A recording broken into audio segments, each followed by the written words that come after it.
welcome to the Pod of the Damned. I'm your host Ian. Joining me as always is my co-host Nico. How's it going, buddy?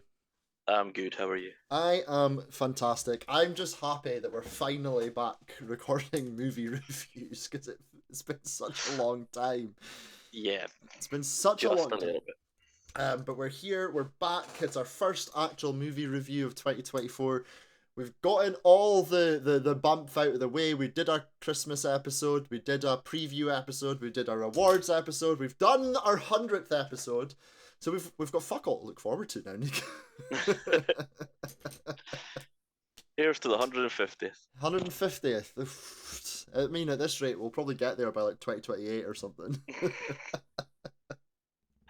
For fuck's sake. Anyways, we are a horror podcast that deep dives into a different topic every week in our quest to create a leaderboard of the best and worst horror movies of all time.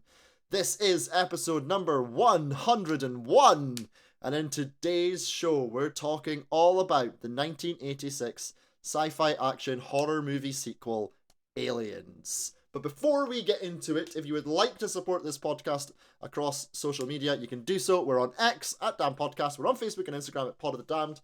We're on emailing us. That was fucked up, wasn't it? Damn it. We'll start off the second 100 like we started off the first. You can email us at podofthedamned@gmail.com. And you can subscribe to us on Patreon, patreon.com/podofthedamned. You get early access to all of our episodes on Patreon. You get the video recordings of all of our episodes on Patreon. You also will get a new side series of monthly episodes on Patreon where me and Nico will be reviewing non-horror movies. Our January non-horror movie is going to be Dune, which we'll hopefully be recording in the next week or two, and then that'll be coming out for everyone. And then we'll be releasing monthly episodes. And I'm trying to come up with some other stuff to come up there. It's just £1 to subscribe. Patreon.com/podofthedamned. So, Nico, we're talking all about Aliens. You know the leaderboard. The leaderboard has been updated. Where do you think the Aliens is gonna come on the leaderboard? What are you laughing for, Nico? I wonder where I've said it multiple times. I think this is the movie that's gonna go top. You think this is gonna be the number one? This is finally gonna be the movie that displaces Alien from number one. I think that. We thought that about Jaws when that came out, and it didn't. I thought it, but it was close. It was very close. It was very, very, very close. It was less than a tenth of a point separating them. But Alien just held on to its place. I'm getting really upset because if this does go top, that bumps Halloween down to 4th, and I'm not sure I'm emotionally prepared for that. Yeah, but if it does, it's just with this movie. It is valid. Listen, only 3 movies up until now have gotten a score of over 9 out of 10 on our leaderboards. It's a very, very elite club. So whether or not that continues remains to be seen, but we shall get into it. Shall we talk about this movie then? Yes. Okay.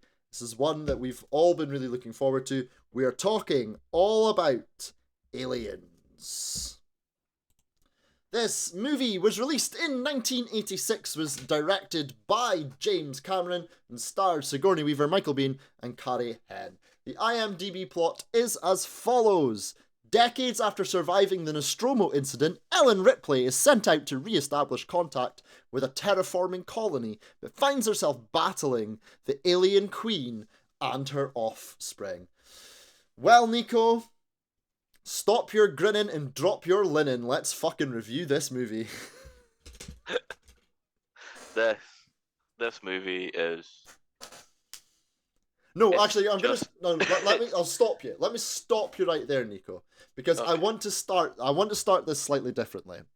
I want you to start off this review by telling me something you don't like about this film. That I don't like? Yeah. Oh, Burke. That's the only thing I don't like in this movie, and you're meant to not like him, so it's fine. As I say, that's not even like a negative on the movie. That's just a character you hate because he's a dick. Yeah. And you're meant to hate him. You are literally meant to hate him. You have there's nothing else in this movie that you think that you could possibly criticize.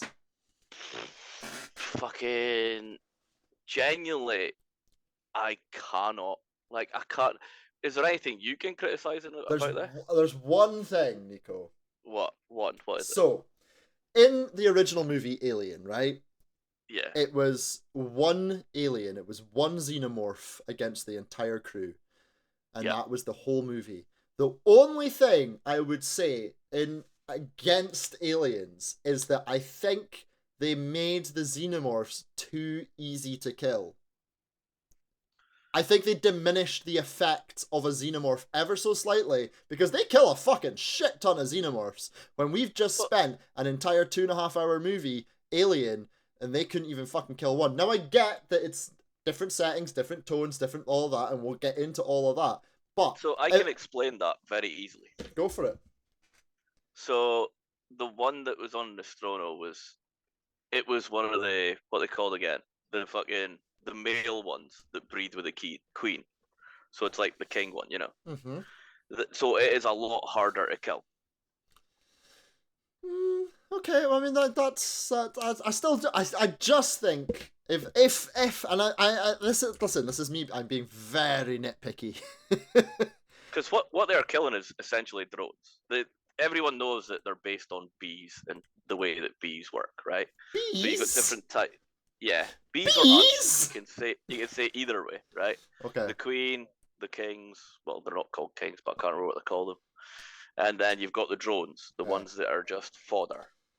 And the ones that they're killing dozens and dozens of are the drones. Okay. And you've got to remember, it is meant to be the most elite group that's doing it.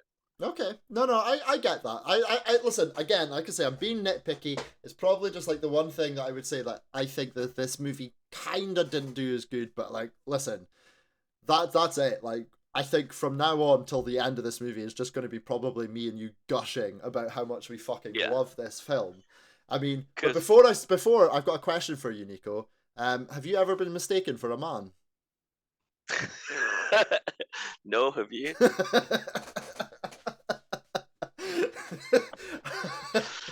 That is one of my favorite lines. I think I'm just gonna filter the lines in throughout the rest of the episode. Shira, come here. Oh, right. Let's fucking talk about this movie then. Now, this movie is considered part of like an elite group of movies where the sequel is better than the original, right? And yeah, so this is one of the Holy Trinity. Like for those who don't know, explain the Holy Trinity. The Holy Trinity is 3 movies that were better than the first movie, and it didn't happen very often. Mm-hmm. That's why it was called the Holy Trinity. Now, depending on where you are in the world, there are different Holy Trinity. Yeah. But so what's your Holy Trinity? Well, over here, the Holy Trinity in the UK was Godfather Part 2, Aliens, and Terminator 2. Mm-hmm. Yep. That's what it was here. Yep.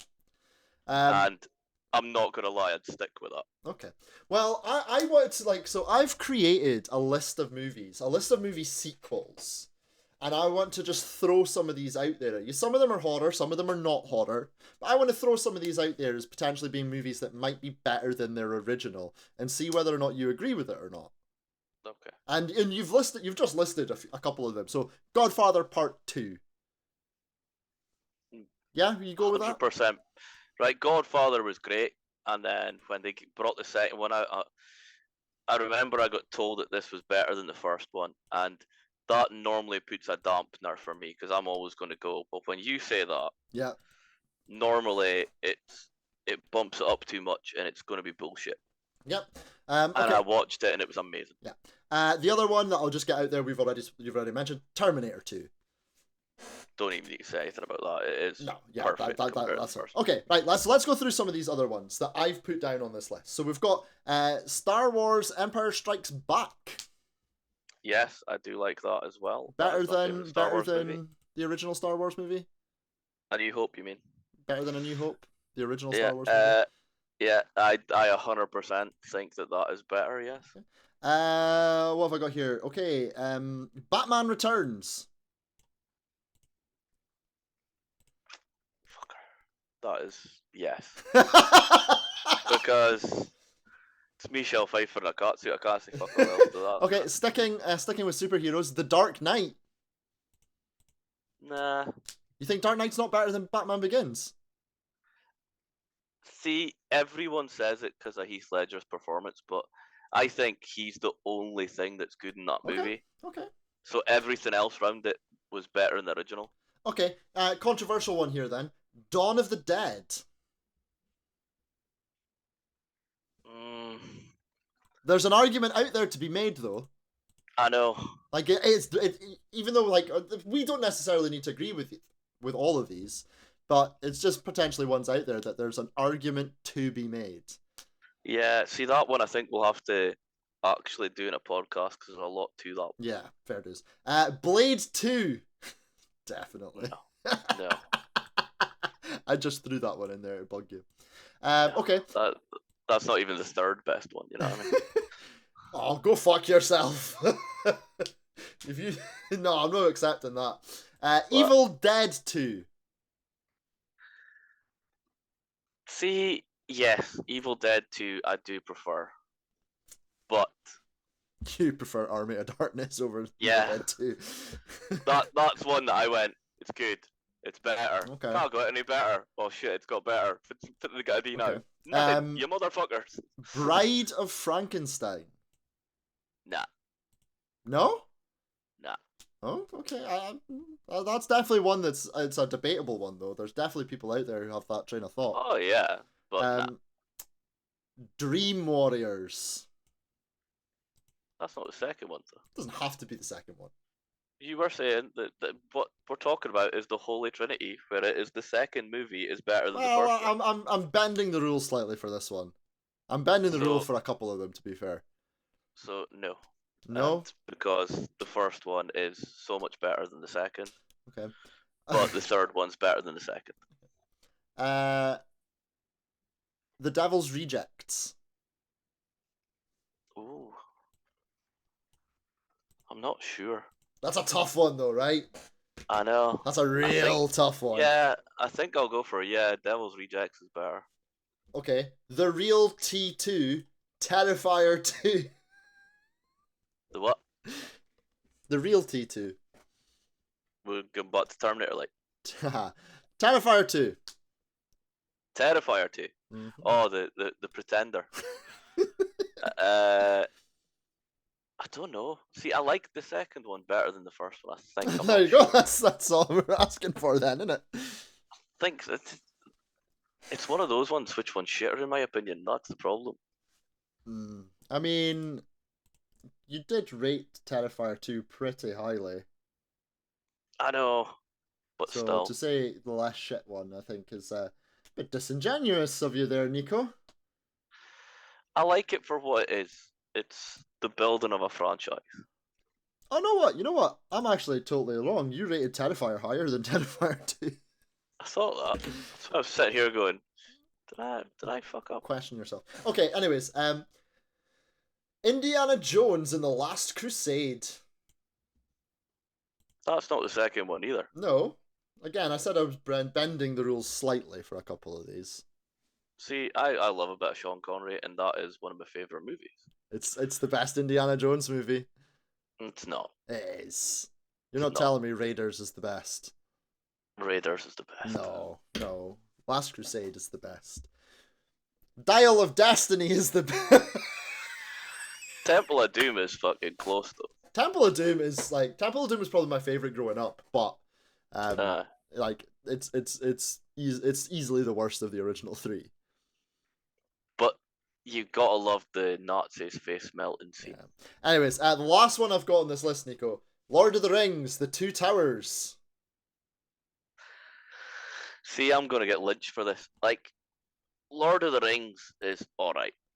I knew you weren't gonna make it to 102, Nico. It's alright, like, but that's a generational gap thing. That's all that is. But anyways, so my point there being is that there are a few. This whole idea of like the Holy Trinity is a bit of a fabrication, really. This whole idea You've got that to remember, when the Holy Trinity came out, it was the 80s, and there was not a lot of sequels that were better in the 80s. no, and a lot of these movies that I've just mentioned have been post that. You know, the Batman And movies. they do that deliberately to try and, well, get But compared a to lot of them weren't Holy as well. You think you got Empire Strikes Back in there. You've got Dawn of the Dead. You've got Bride of Frankenstein. You know, so a lot of these movies were around that time period as well. But all those ones you said, there's an argument. The Holy Trinity, there is no argument. Well, you see, this is where I want to bring it shuddering back. I still think with Alien and Aliens, purely, right, and I'll tell you for why. Because they're so tonally different. Which was a genius move, I think. But because of that, I still think there's an argument to be made. And I prefer Alien. No. You take that back. No? If you put gun to my head and said, Ian, sit down and pick one of these, I would pick Alien over Aliens. See, I'm the other way, but the reason that the Holy Trinity is there is because they say the Holy Trinity, the first ones were all meant to be perfect 10. But this is what I'm saying as well, though. But this is what I'm saying as well. Because they're so totally different, right? Let me slightly amend what I was saying. So if I was to sit down, someone says, sit down and pick a horror movie, and your choice is Alien or Aliens, I'm picking Alien. If someone was to say, pick an action movie, then I'm picking Aliens. But here's the thing, if you're just sitting there, right, no genres in it, and you go, pick one movie, every time Aliens wins for me. Because it's got both action and horror. But the horror is so much less. Like if you when you go through this movie and you think like, what's the genuinely like horror scenes in this movie, right? Okay, so you've got the scene where Ripley and Newt are trapped with the face huggers. I would say that's like a genuine horrific scene. The bit where the Marines go in and the walls start turning into aliens. Yep, 100% agree with you there. That's an absolutely horrific scene. Definitely counts as part of being horror. The ending where she's fighting the Queen. Would you say that's pure horror though? Oh, that's fucking terrifying back then. Yeah, I would certainly go with aspects of that. I wouldn't maybe say that that's like 100%. I still say that possibly is pushing you slightly back into action, especially when you think about like how that scene is conducted. You know. I think it's horror. You think it's horror? Well, with opinions like that, Nico, you're on an express elevator to hell going down. Oh. For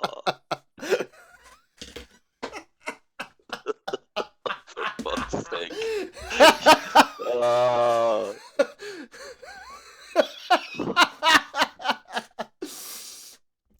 Have you missed this, Nico? This is gonna be a fucking bad one for it as well. Right. So back to the point I was making. Okay. Right. Is the reason that they said it was a Holy Trinity is because the 3 original movies were all meant to be perfect 10s and couldn't be bettered. So they made them better. Okay. And I don't think they're wrong with this one. I mean, I genuinely think this is a better movie all round. Even when they're just sitting talking to each other, they're zoomed right in. You're drawn into every character. You know what I mean? They do that deliberately, so it feels like you're talking to them face to face. But they did that in Alien as well, though. Yeah, but they do it. They take all the really good elements of Alien, and then they set it straight away. How would you deal with the containment of it? Yeah. And it was to evolve it to get the Queen in it to make it more terrifying with future, like, basically the next one. Well, then they fucked it with Aliens. Well, there you go. I was literally going to say let's briefly sort of talk about the rest of the franchise then, because I think there's been very, very varying degrees of success with any Alien movie beyond this. To be honest with you, I think it is widely considered, like, regardless of whether you do think that Alien or Aliens is better, that these are 2 movies that are just widely considered to be the best out there, right? Yeah. You know, you can think Aliens is slightly better, that's fine. I can think Alien is ever so slightly better. We can have our reasoning for that. But there's no one out there that's going to deny that these aren't two of the absolute best movies, just in general, not even horror, just two of the best Yeah. movies of all time, ever. Yeah. But beyond that, there's no other Alien movie that even comes close Agreed. Like to the they quality they of the first fucked it. two. Well, they fucked it with the third one because they were originally going to have it so that the aliens were coming to Earth, so I it would think they be like fucked it with the mass third. I think they populous. fucked it as soon as they just like casually disregarded Hicks and Newt.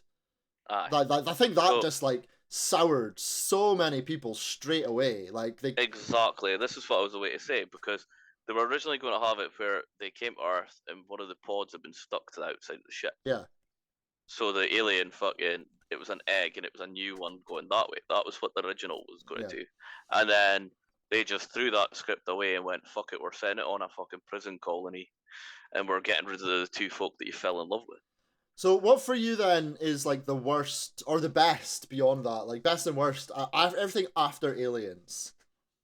After Aliens. Yeah, because so you've got Alien 3, you've got Resurrection, you've got Aliens versus Predator, Aliens versus Predator 2, you've got Prometheus, you've got Covenant.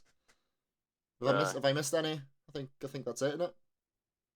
Out of them, it would be Prometheus, then It's the best. then Resurrection. Is the next best or Resurrection is the worst? The worst is definitely 3. No, the worst is AVP 2. Come on. Oh yeah, I forgot that was there, sorry. Yeah. AVP 2 is the worst, and then the third one. Yeah. Okay. Okay. Because AVP is better than the third one, because the third one is just fucking horrid. It's just I miss this one because obviously we've got a new Aliens movie coming. Hopefully at some point this year. We talked about it briefly in our preview episode. And I want to bring this sort of comparison up because obviously they had a versus franchise against each other, but you know, Aliens and Predator are movies that have been compared against since, you know, their release, you know, and sort of and drawn against. And Predator was another franchise that, barring number one, there wasn't really anything that came close. Predator 2 is good, but it didn't hold a candle to number one. And then, you know, Predators and The Predator were all really, come on, like they were all terrible. Yeah, then you get fucking Prey, and then you get Prey, which absolutely lights a fire back under the franchise. And I feel like we're waiting for that moment when it comes to Aliens. See, they're talking about the reboot of doing Alien versus Predator. Mm-hmm. Now, they're either going to do it like a TV show, or they're going to do it in a series of movies. It's not just going to be one movie. If they do that, they have to start it the same way they did in the comics. Yeah. Because in the comics, it's the aliens on the Predator's homeworld. Yeah. So and it's epic. Yeah. So let's take it back to Aliens because I don't want us to go too far off track. What is it then specifically that you think makes this like one of the greatest sequels of all time? What is it that makes this part of the Holy Trinity? What is it that makes it better than Alien? So, in Alien, it is you should just listen to the woman with the cut. That's the be all and end all of this. They stick with that, but they get two folk that actually listen to the woman with the cut, whilst everybody else fucking dies. I like that because that made me laugh. Internally, it gave me a chuckle. You know, it's like that made sense. Also, they throw in like the fucking whole marine stuff, the camaraderie in them lot. It seems genuine. Yeah. It seems like they're having fun. It seems like they were a unit, you know. Well, what I mean? so and they're meant to be a fucking yeah. So before filming, they sent all the people who are part of that crew on like an SAS course to build up that camaraderie. But Sigourney Weaver, Lance Henriksen, and obviously Newt Burke.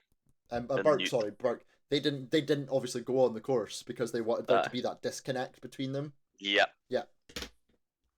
Like they don't even send the lieutenant boy either. Yeah. Because I know about that. It was literally the unit, Yeah. and that was it. And it was more than one they sent them on as well. Mm-hmm. They sent them on a few of them. But yeah, like everybody loves Vasquez, even though she's the reason that they get in fucking trouble. Listen, when it comes to the Marine Corps, there's only one thing I need to know: where they are. Oh, for fuck's sake. How'd you What? get out? How'd you get out of this shit show? Yeah, you're right. Everyone loves Vasquez. Yeah. What? It's funny because it's actually Jeanette Goldstein's movie. It's her film debut. This film. This is the first film she was Is ever it? in. Near Dark actually came out the year after this. Oh, I originally in my head had it that it was the other way around, but it wasn't. I This, thought that too. yeah, no, this was her first movie. Jeanette Goldstein's just someone who I love anyway. Like she's Yeah. such a good talking about things that are maybe like underrated. I think she is so underrated as an actress. Oh hell yeah. Like she's been in so much incredible. Like she's got a really great film reel. She's still in things to this day. I think she's someone who's like and in her heyday as well. She was fucking gorgeous. Yeah. Like That's the thing. See Vasquez, right? You're not meant to fancy fucking Vasquez. but you do. You're meant to be like, oh, she's a fucking tomboy. She's this butch fucking bitch. You know what I mean? Not Oh. joking. I was like, I like this butch fucking bitch. Oh, she'd teach you a thing or two. She'd ride the shit out of you. She like that is one of those moments where it's you're getting ridden. You're like Your penis would be red raw. brace yourself. You know what I mean? Yeah. Like, no, but I get what you mean. But fuck me, yeah, literally. yep. Well, let's talk about the cast then, because Like, what's sorry. the other movies that she was in that fucking I really like? Near Dark, fucking Terminator Near 2, Dark. Yeah, Terminator 2, fucking Lethal Weapon. Lethal 2. Weapon 2. Yeah, she's got a great Fuck yeah. she's got a Like, great sort of filmography there. Just there alone, like that's four of like the biggest movies. and she was in. Oh fuck, what was the name of it? Oh, give me a second. Fill in for a second, because I'm trying to remember the fucking name Every of single time we do an episode, Nico, I've got to fill in for you.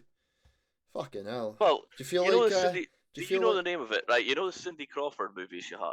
She was in that as well, and she was like the only good thing in that movie. Oh, I can't remember the movie. I'm I'm having a look through her filmography just now, see if I I'm can just come about up to do with the same, anything actually. else. Because it was one of the Baldwins was in it as well. Yeah, I And mean it was she was in. fucking awful. She's obviously done a stint on like a odd episode appearances here on like some big TV shows like LA Law. She was in Star Trek Generations. She was in Titanic. Fucking hell. I didn't realize she was in Titanic. She was in Fear and Loathing in Las Vegas. And more recently into the 2000s, she maybe not had like such big movies, but still in quite a few things. She had a few years there in sort of like between 2014 and 2019 where she didn't star in much. But just that alone, that's like an incredible filmography. I'm looking through her fucking. I might be wrong. She might not have been in it, but there was a movie with Cindy. Here's it. Fair Game. She was in it. Yeah. But what I wanted to talk about as well is not just Jeanette Goldstein. It's the entire fucking ensemble cast that we've got here, because this is what a fucking cast this is. So obviously you've got Sigourney Weaver returning as Ripley. Sigourney Weaver. She is in our Horror Hall of Fame, and she's in there for a reason. Michael Biehn, who obviously had also been in Terminator, and was just sort of huge at the time as well, wasn't he? Like, was like such everything was so high for him. Not seen it kind of. I don't want to say died off, because I don't think died off's maybe being fair, but I loved him in Tombstone. In that, he is fucking brilliant. The only person better in that movie is the guy he fucking faces in a fight to the death. Yeah. Is Val Kilmer, you know what I mean? The two of them played off each other so well. Yeah, but I mean, to come off of Terminator, and then a couple of years later to go straight into Aliens, you've essentially been in probably two of the biggest movies of the 1980s. On the Abyss as well. The Abyss as well, and these are obviously all James Cameron works. So it's obviously, and we've talked about this. Like all directors have this, where they have like cast and crew that they prefer to work with, and I think we talked about it on the award show with like Mike Flanagan, but John Carpenter had it, Wes Craven had it. Like they all have it. So you've got Michael Biehn in there. You've got Mark Rolston, who is just like. He's one of those actors who's just fucking been in everything, but no one knows what his name is. But he's just got such a recognizable face. I actually rewatched Rush Hour the other day and forgot that he was in that as well. But you've got him in there. You've got Jeanette Goldstein, William Hope, who played Lieutenant Gorman here. He was. I think the most recent thing I saw him in was the terrible Netflix Texas Chainsaw Massacre movie. Because he plays like the sheriff. Lance Henriksen, who we've talked about many times, he's great in here. Paul Reiser, who plays Burke, who really does such an incredible job. I love him in Beverly Hills Cop. But how good a job does he do here, being that like guy you just fucking hate? He's got that face that you just want to punch in this. And I think as well because they went so long in the movie where you weren't sure. You weren't really sure about him. I remember first time I watched this and I was like, is he bad? Is he like a bad guy? You weren't sure, like there was a part of you that maybe just thought he was being slightly genuine. And so I just think he did it so well. And then you've got, for me, the star of the movie. It's Bill Paxton. Yeah. R.I.P. Bill Paxton, because fuck me, he is incredible in this film. Like, what's the stupid thing about him again? Is it not fucking he's been killed by the Terminator? Yeah. Predator. And an alien. And a fucking xenomorph. alien. Yeah, something like that, yeah. And when I watched that scene for the first time where he's unfortunately being killed by a xenomorph, I did think to myself, get away from her, you bitch! Oh, Jesus.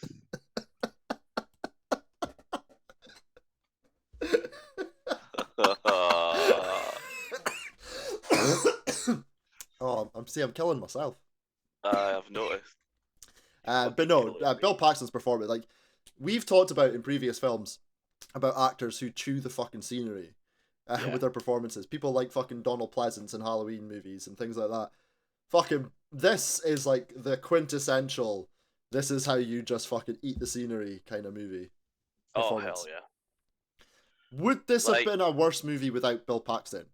Considering that he doesn't actually play like one of the most major roles. Like I know he is one of the, but he's not Sigourney Weaver. He's not Michael Biehn. He's not Carrie Henn. He's not Burke. He's just one of the squad. He's just one of the squad. He's the comic relief guy. But Vasquez has those moments as well. Oh yeah, but he is the comic relief guy, really. And even when you say that about Vasquez, every single time she's funny, it's when fucking Bill Paxton's there as well. I mean, Bill Paxton he's an incredible actor. He was an incredible actor. He's so good in everything that he's in. Yep. And he absolutely makes this. That makes this fucking movie. The thing about this movie is they do go totally balls to the wall with it. You know what I mean? There's not a lot of scenes in it where you're like, fucking, you're not at the edge of your seat. Yeah. I think the thing for me is as well, because obviously the movies, I mean, there's quite a big gap between Alien and Aliens. This isn't a movie that just came out like a year or two later. There's a 7-year gap, I want to say, between the two movies. Aye. And I'm trying to remember the gap between when they were there and the Terramorphs and all that shit, Yeah. Because they mention it in the movie as well, so it's like everything's meant to have advanced. So Ripley's been in hypersleep for 57 years. That's it. I'm trying to remember. So obviously this is supposed to be 57 years in the future, and I think they did such an incredible job with the effects and just keeping that. Because one of the big things about this, and I'm gonna slightly shift gear and talk about a video game for a minute, because there's a video game out there called Alien Isolation, right? Yeah. Which I'm sure you're aware of, and I'm sure a lot of our listeners are aware of. And for me, it is the best horror video game of all time. Like, it is just the number one. And it's not necessarily. It's not because of the subject matter. It's not because of the topic. It's because they get the atmosphere right, and because they get Yeah. the setting right, and it's so perfect. And I think then here they do the exact same, because there is obviously a very different feel between Alien and Aliens, and it's Yeah. not because obviously the setting is different, but it does feel like it's kind of been updated, but still like is like that kind of dated feeling that you get from an Alien franchise. Yeah. But updated from Alien, because Alien, you go back and watch Alien now, of course it's going to feel a bit dated at times, because it's the 70s, and Yeah. effects and in that 7 year gap, just in that 7 year gap, I think between 1979 and 1986, effects had come on so much. And I think they use it very, very well in this. Yeah, and you're right. Like, sorry. The special effects don't feel dated. Mm-hmm. And that's fucking unique for fucking that. You know what I mean? Because at that time, you watch other movies, and a lot of them, the effects are dated. Yeah, 100%.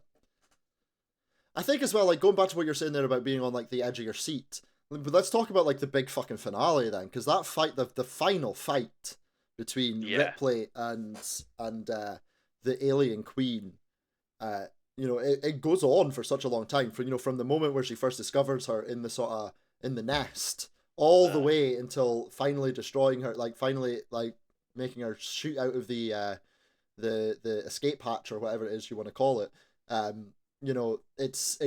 It's just tension the entire time, and there's such highs and lows there in emotions as well, because there's the initial discovery, but then there's that moment that's like where she goes up in the elevator, but then you immediately come crashing back down because you think that Bishop's flown off without her. And then you've got the low again because the alien queen's coming up in the elevator. Then you've got that whole fight, and then she escapes, and then you think it's all over, and then you've got another fight because, oh no, the alien queen was hanging on to the side of the ship. And it's just such an emotional roller coaster. And then, of course, it's got that incredible line. That's the one thing that this film has that probably Alien doesn't for me. It's got that line where you just go, fucking yes! Like, just the one, yeah.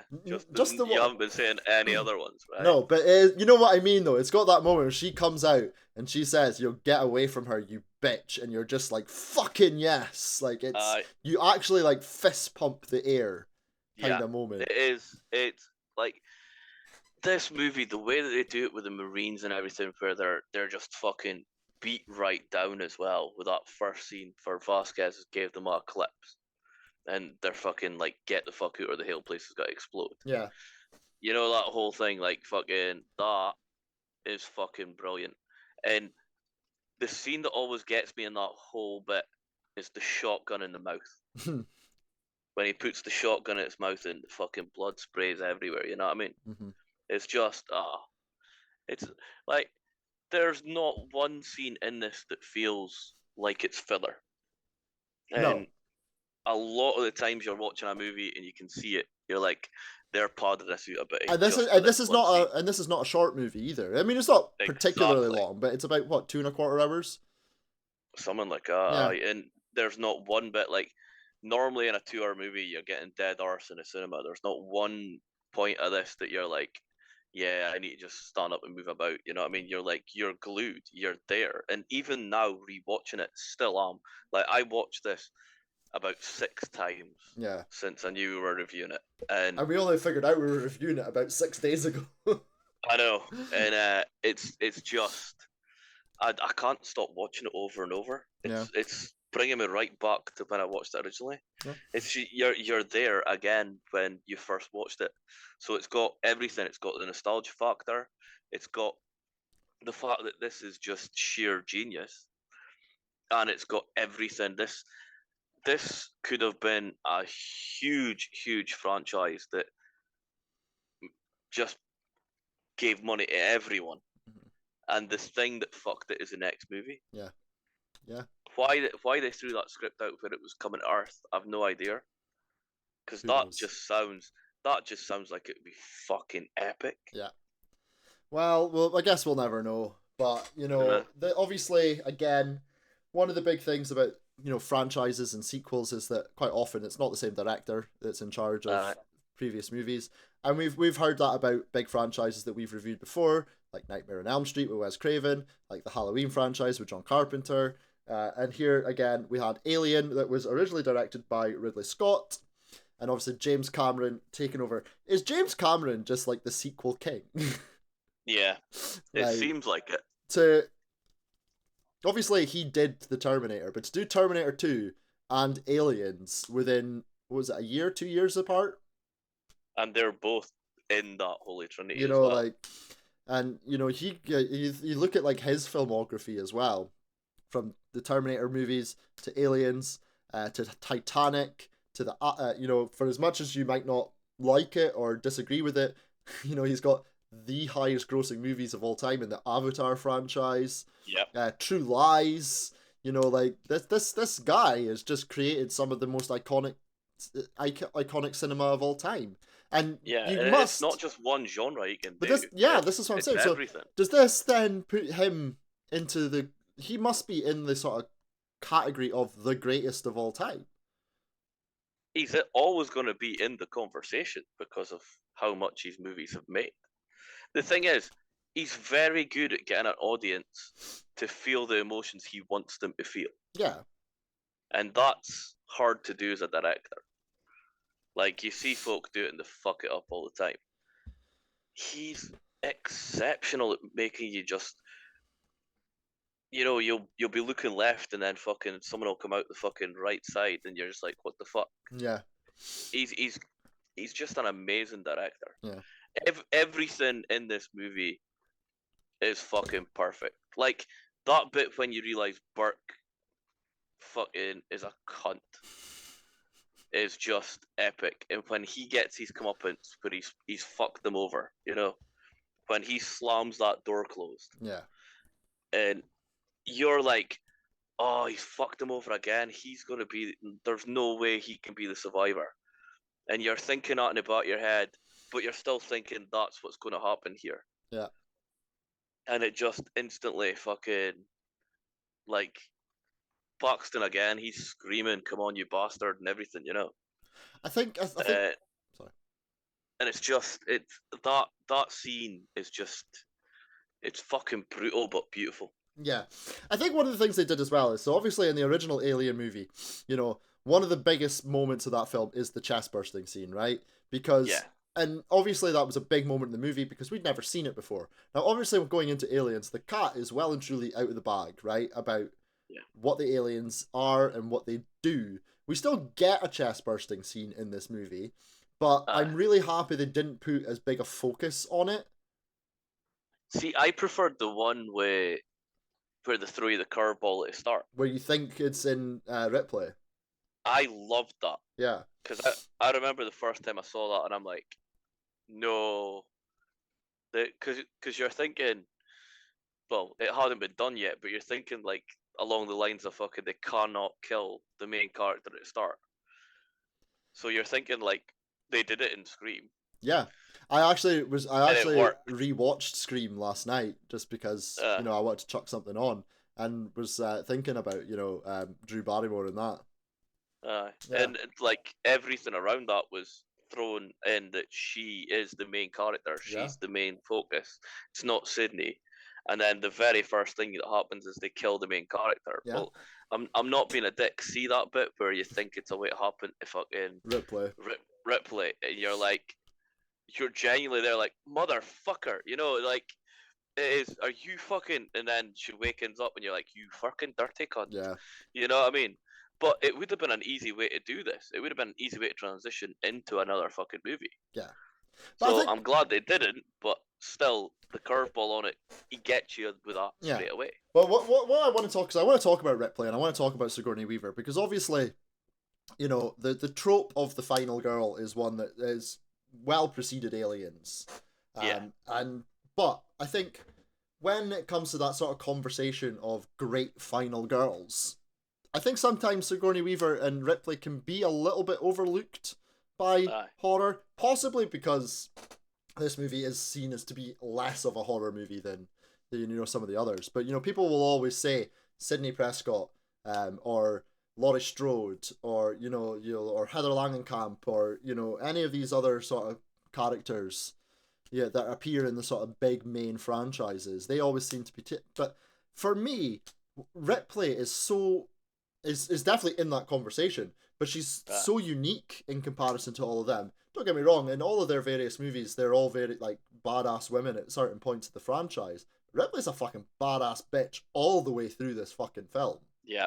Like, even at the very beginning where, her life's not in danger, even when she's just fucking chewing out the board of directors for, like, she's like, oh, did all your fucking IQs drop or something? Like, she's just absolutely taking no shit from fucking anyone at any point in this movie. And then that image, like, again, the imagery at the end where she's like carrying the child, she's carrying Newt, and then she's got the fucking flamethrower in one hand, and then again going back to that final fight scene where that door opens and there she is in like the loader.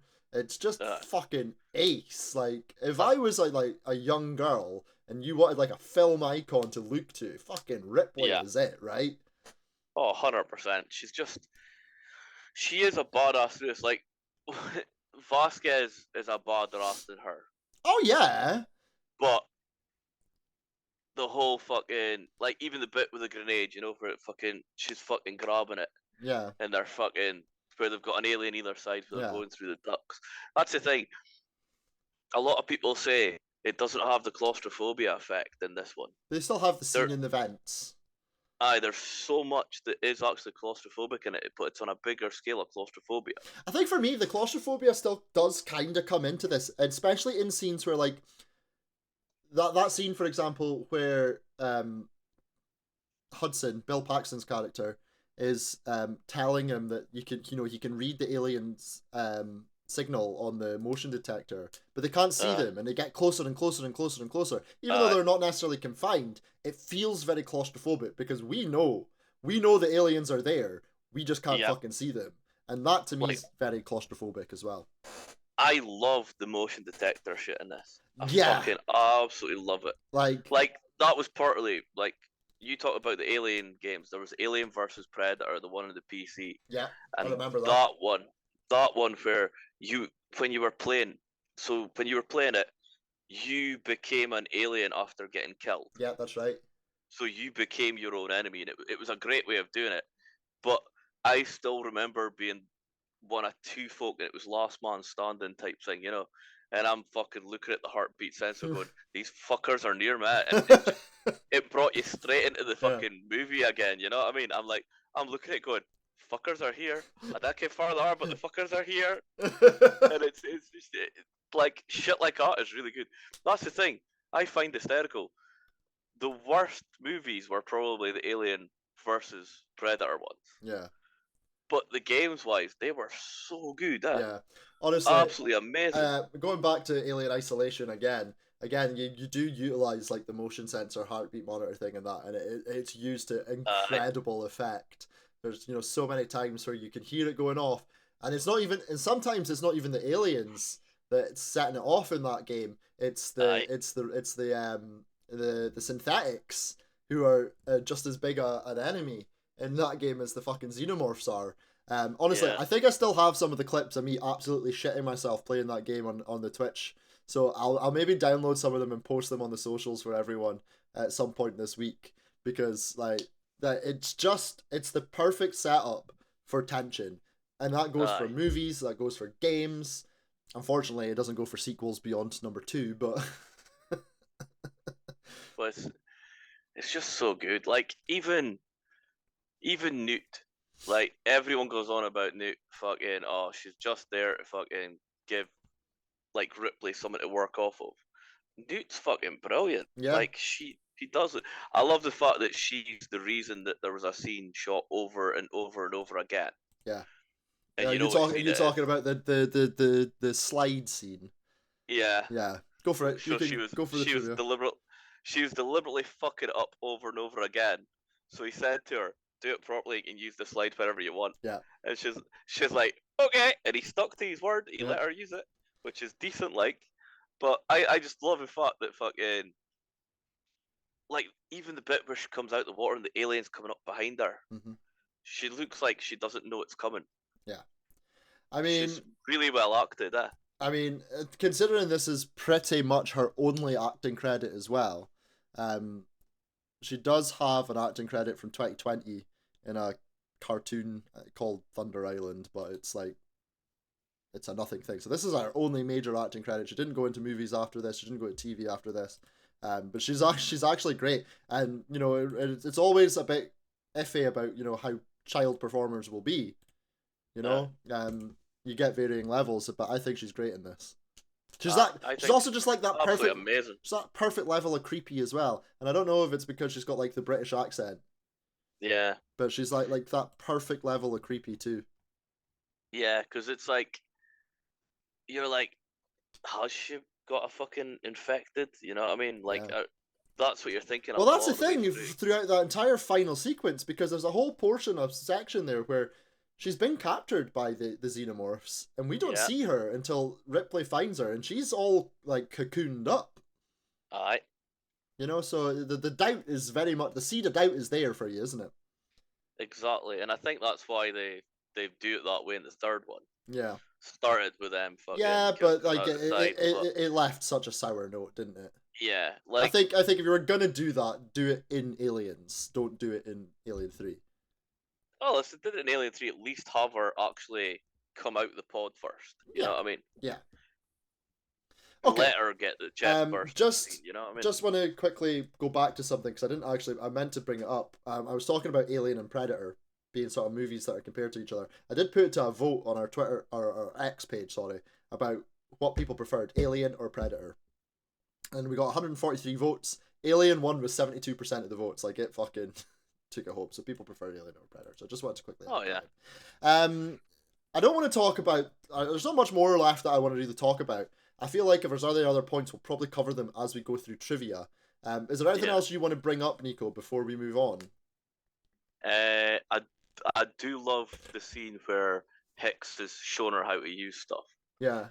And was talking about that with one of my mates, because I've been watching this so much. I was talking it with a few folk. I won't mention his name, but he goes, I know what that fucking movie misses. And I'm like, what is it? He's like, that scene. They should have just had a sex scene straight there. And I'm like, fuck off. I know he was joking, but even then, you know what I mean?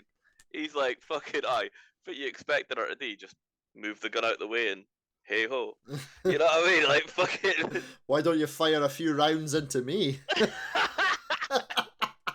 Well, Nico, I can get this flamethrower going. Oh dear. Well, I think we should move on, Nico. Yeah, I think that tickled me. I think we should move on, because it'll be dark soon, and they mostly come at night. Mostly.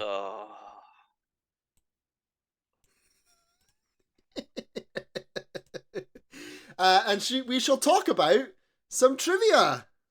Okay. But that wasn't the worst one, Nico. It's fucking close. Is it close? Is it? Okay.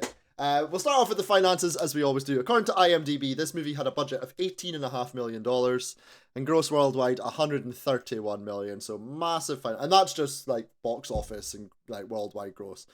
There's so much other factors to be taken into that. It's one of the most successful franchises. Do you want to know the funny thing, right? I remember when the DVDs and the Blu-rays had all come out, right? Mm-hmm. You sound so old there. HMV, this is how old I am. HMV had sales normally in January. Yep. And the box set of Alien and Aliens was more expensive than the box set with Alien 3, and Alien 4. I'm like, buy two, you could throw them away and it would still look the fucking same, you know what I mean? But it was cheaper to buy that. Yeah. And it always made me laugh, that, because it's right enough that they are the best too. Yeah. Okay, let's go through some actual trivia then. In both the standard and special edition versions, the 15-minute countdown at the end of this film is exactly 15 minutes.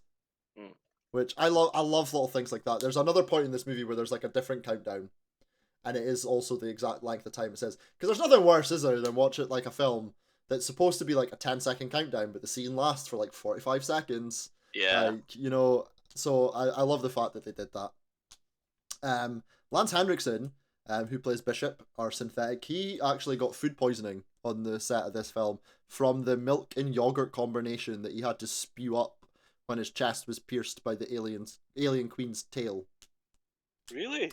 So he had this combination. It sat around under hot studio lights and created a bacterial breeding ground, it says. It started to smell so bad after 3 days of filming that most of the crew members were hesitant to even go near Henriksen at all. He reportedly endured the smell and didn't complain once. What a pro. Then he got food poisoning and he's He like, got fuck, food I should have poisoning. complained. Sticking with Henriksen, the knife trick scene that he performs at the beginning. We didn't even talk about that. Didn't even talk about it. It was originally going to just be Bishop doing it alone, but according to Lance Henriksen, he suggested to James Cameron to have Hudson's hand underneath his, which Cameron agreed. The change was discussed with everyone except Bill Paxton. Yeah. So I know about that, but yeah, I think that's brilliant.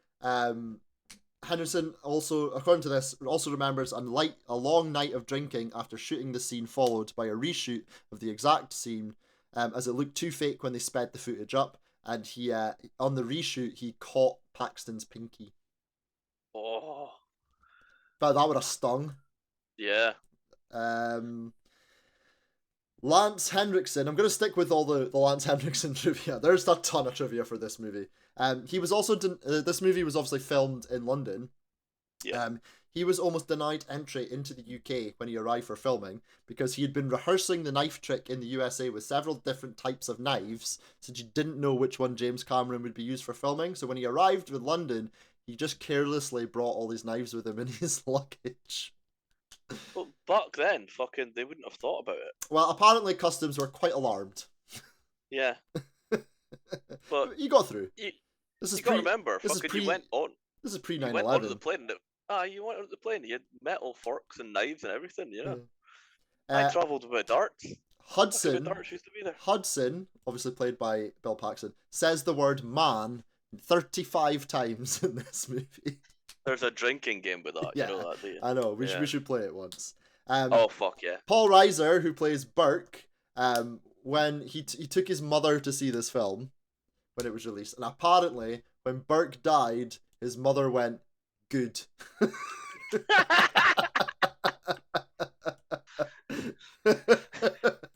I'd disown my son if you acted like that in real life. The alien slime that covered the sets, much like the movie Alien, it's just KY jelly. It's just KY jelly. But that's what they used in the original Alien movie as well. Sigourney Weaver got a Best Actress Academy Award nomination for this movie. It's the first time an actress ever got nominated for this award purely for like an action-y sci-fi horror type role. So yeah, really trend-setting in that way as well. Apparently there was a lot of crew issues with this movie. So James Cameron, like the crew, because normally like a director, a movie or a studio will hire a crew to work a movie, but they recorded this in Pinewood Studios that comes with its own like inbuilt crew. And they really didn't like James Cameron. So apparently none of them had so you'd face big problems when trying to win the confidence and respect of the British crew. Many of them had already worked on Alien, and so I can see your cat is staring very intently at me. No. Many of the crew had worked on the original Alien and were really loyal to Ridley Scott as well.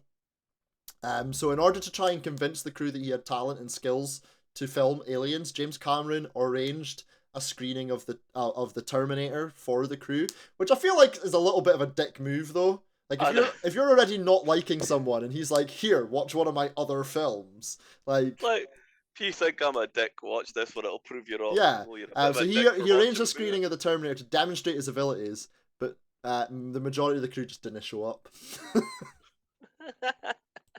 Fuck you! I'm not coming to see your shitty film. That's fucking brilliant. The alien screams, the sounds the aliens make in this movie, is actually shrieks from a baboon. Is it? Yeah, they altered it in post and added it in. It's baboon shrieks. There you go. I didn't know that. obviously, a lot of the design work on the original Alien was from the controversial Swiss artist H.R. Geiger. And there was talk about bringing Geiger back for this movie to do more of the design work, but James Cameron himself said no. Geiger was working on Poltergeist 2 at the time, and Cameron had already hired his own people and had his own creature designs in mind, especially for the Alien Queen. He admitted that he considered asking Geiger, but he feared that the eccentric artist would be overwhelming and difficult to work with. Geiger later expressed some disappointment to Cameron about not being asked back, but apparently he gave the movie his stamp of approval. A couple more pieces of trivia before we move on again. Sigourney Weaver was paid $1 million to reprise her role as Ripley, which was a 30-fold increase on her salary from Alien. Nice. She also received a percentage of the film's gross, so that's where, as an actor, that's where you fucking make your money. Fuck aye. But in the next two Alien films, so she got $5.5 million for Alien 3, and she got $11 million for Resurrection. Fucking hell.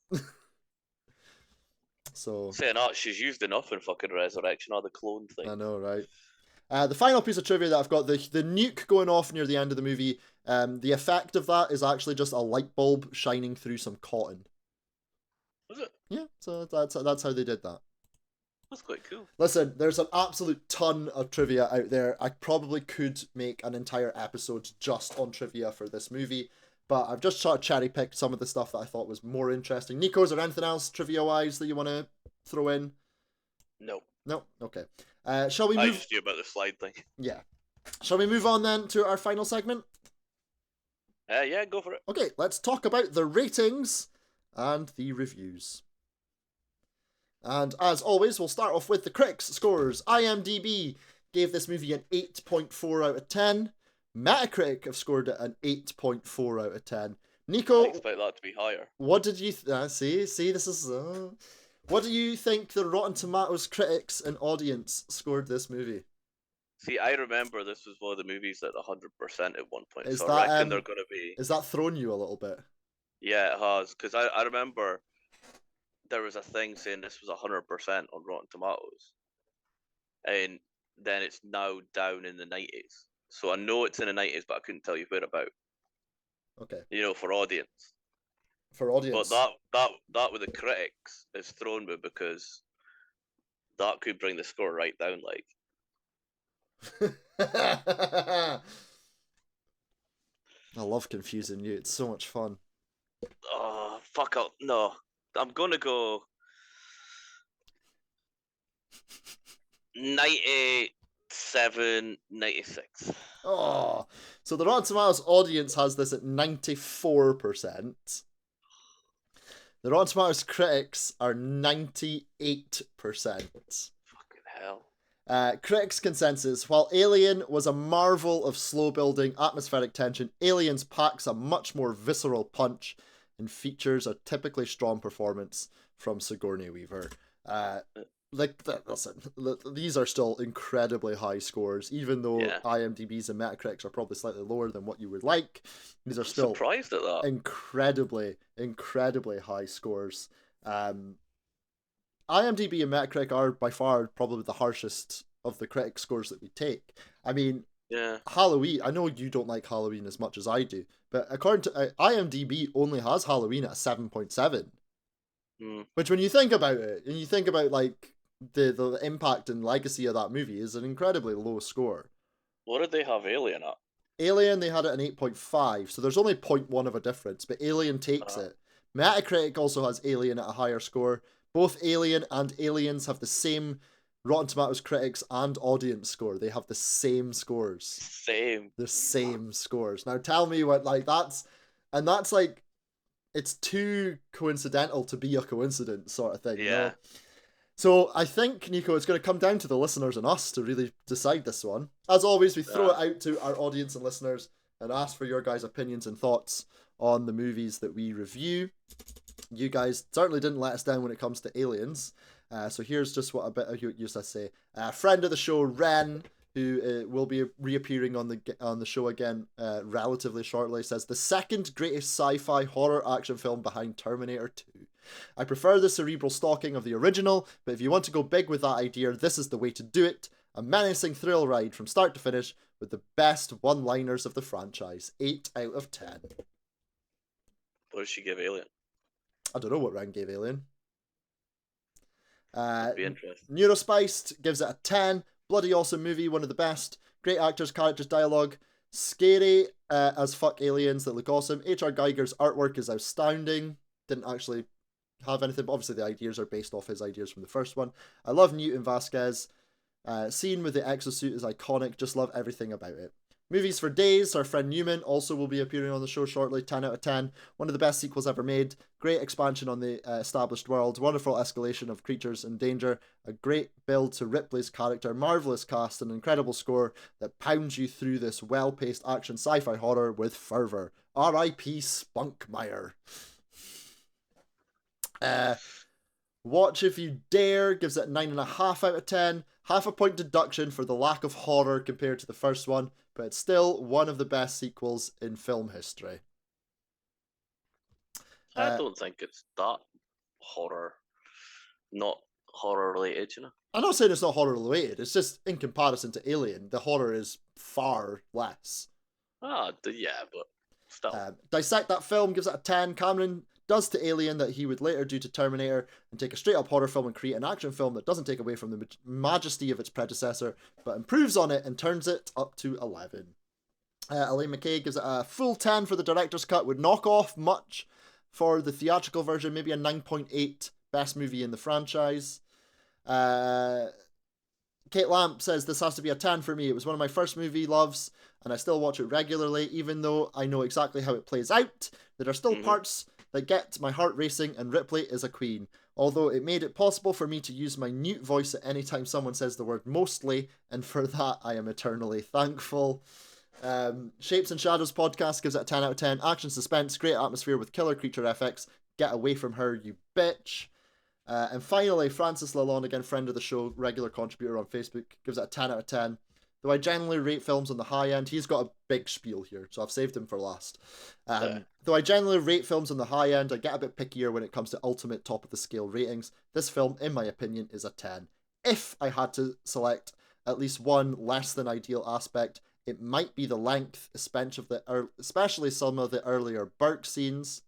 But this is the film where Ripley becomes Ripley. When she commandeers that APC, I think it's one of the most exciting sequences in film history. And the music score that accompanies it is definitely a thrill-heightening factor.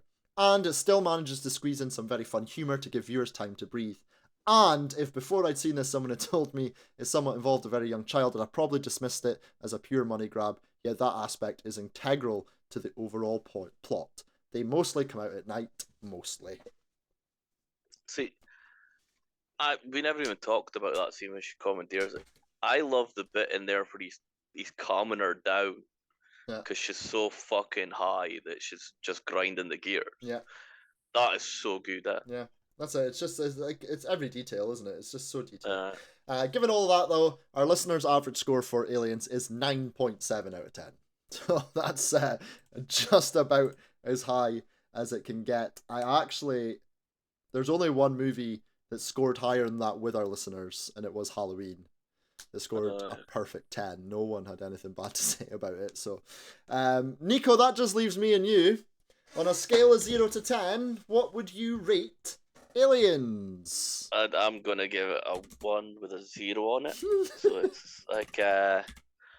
So I can't remember what you call that thing. I think you call it a 10, Nico. A 10. Oh, okay, so I'll give it a 10 out of 10. You give it a 10 out of 10. Because genuinely, there is not a lot of franchises out there where there is more than one movie that is a 10 in the franchise, and this is genuinely just as good, if not better, than the original. That's fair. I'm not gonna give this a 10. Disgusting. But it's gonna get one of the highest ratings. I'm gonna give it a rating that's really gonna piss you off. Dinner. Alien, I gave Alien a 9.5, which is the third highest movie I've ever rated. I still just if I had to pick between the two, would pick Alien. But still just as good. So I'm going to give it a 9.4. Oh, dick. How much has that pissed you off? I can't. What did you take the points off for? Because it doesn't have the same horror aspects that the first one does. So yeah, I'll take it off for that. Shocking. So Just because it went a different direction. So, but I'm allowed my opinion, Nico. Disgusting. All of our scores combined with our listeners and the critic scores gives Aliens an average score of 9.3 out of 10.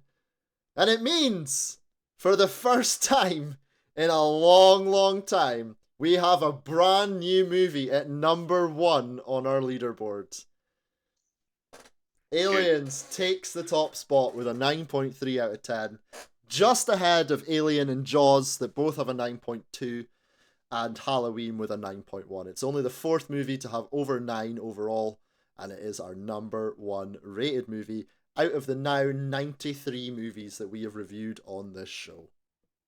Good. I'm glad it's there. It deserves it. It has knocked The Cabin in the Woods out of our top 10. I get it. Listen, it's heartbreaking, but good. A lot of the movies that are currently in our top 10 will not be in our top 10 by the time we do another 100 movies. So, yeah, you know, it is what it is. But Aliens is our number 1. It's going to take some going to beat that. And I'm trying to think of movies off the top of my head, and I think there's possibly only one that's really got a chance. Oh, really? What do you think it'll be? I think and obviously it comes down to listeners. It comes down to listeners and critics probably more than it comes down to us. If I think there's a movie that might have a chance of beating it, probably The Exorcist. Yeah, I can see that. I don't think I can think of much else that could potentially knock that off. That's so universally loved. Yeah.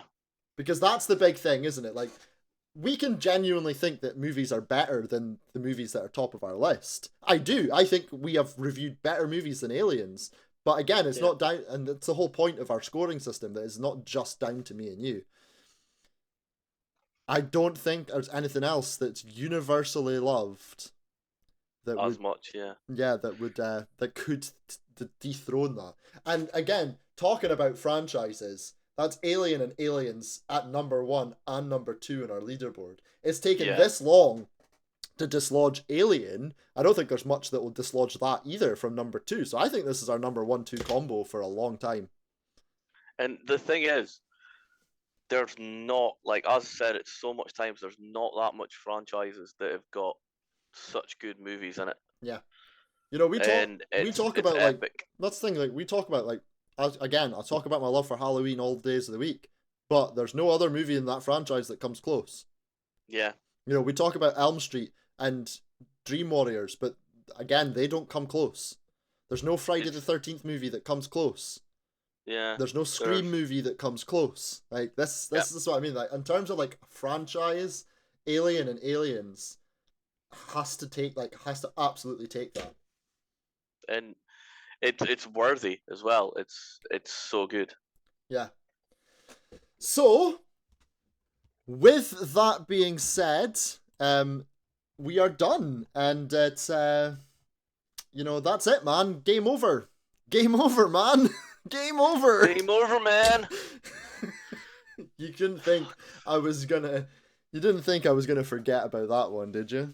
No, I expected that one, to be honest. So one thing we didn't really discuss, because I didn't think I needed to discuss it, this movie is, I don't know if you noticed, this movie is so motherfucking quotable. Is it? I never noticed. I purposefully didn't add that into the actual review section, yeah. But yeah, this movie is so fucking quotable, man. Just another fantastic aspect to the Alien movie. But yes, that is gonna do it for this week's show. Nico, thank you so much for joining me. Well, thanks for having me on again. Yes. Next up on the show, it's your choice of film, Nico. And I don't think you remember what we're covering, do you? No. No, we're covering Army of the Dead. Cool. Nice. Taking things in a very different direction. Just slightly. Just slightly. We're nothing if... We were talking about horror fucking movies that are comedy in it, and Yeah, there you go. We're not anything if not inconsistent, so it's fine. Yeah.